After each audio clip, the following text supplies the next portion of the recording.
Canada, Trudeau défend le démantèlement d'un barrage ferroviaire autochtone.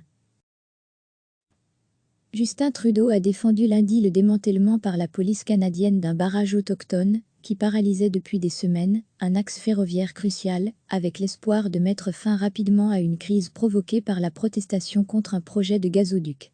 Ce barrage avait été érigé début février en soutien à la nation Wet'suwet'en de Colombie-Britannique, opposée à la construction d'un gazoduc sur son territoire ancestral.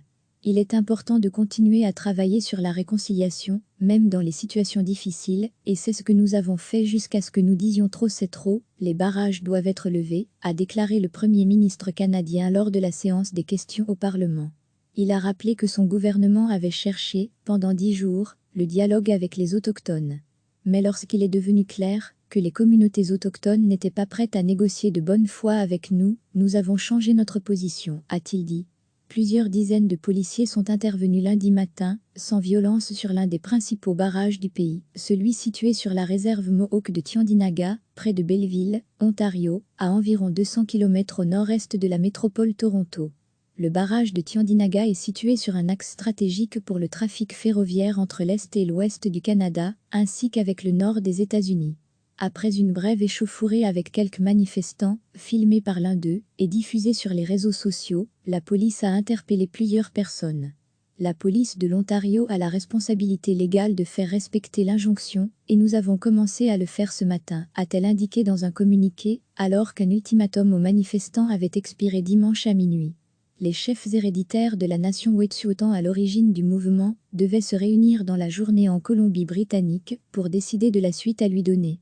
Samedi, alors qu'ils visitaient un autre barrage en territoire Mohawk, à Kanawak, près de Montréal, plusieurs d'entre eux avaient réitéré leur demande, préalable à toute négociation avec le gouvernement, retrait complet de la police fédérale de leur territoire ancestral en Colombie-Britannique et suspension des travaux du gazoduc par la compagnie Coastal GasLink.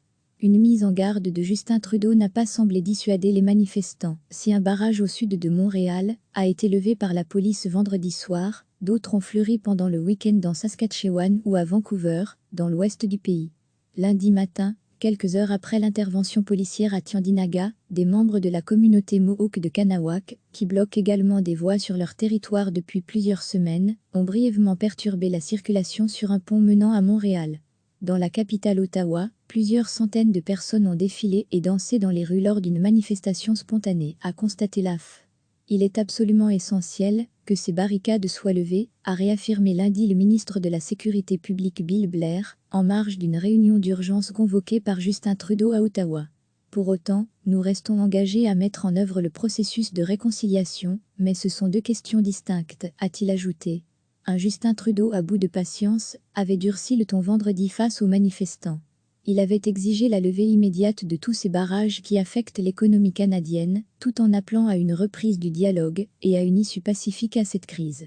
Monsieur Trudeau, qui a fait de la réconciliation avec les Autochtones l'une des priorités de son deuxième mandat, marche sur des œufs. Pressé d'agir vite par l'opposition conservatrice, le dirigeant libéral veut éviter que la crise ne dégénère en cas d'incident lors d'une intervention policière, comme ce fut le cas à plusieurs reprises ces dernières décennies.